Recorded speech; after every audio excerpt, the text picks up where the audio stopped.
Like EMCDDA, most of the national focal points switched to teleworking, and together we really adapted our working procedures. We even met more often online than before, and this was not really difficult because we have a long history of collaboration on drug-related monitoring and reporting activities.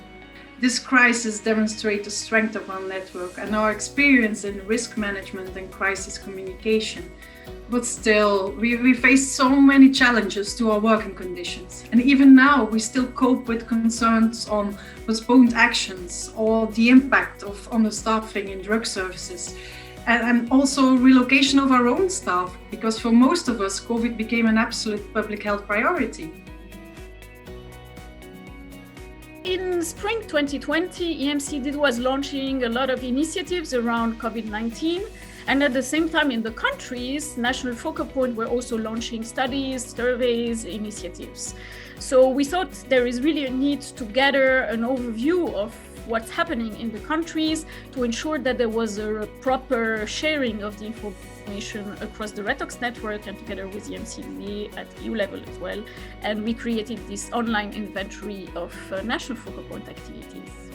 Yeah, well, actually, I found it amazing. So many focal points had so many extra activities going on that were outside our mandate with EMCDDA by providing support and expertise to different local actors.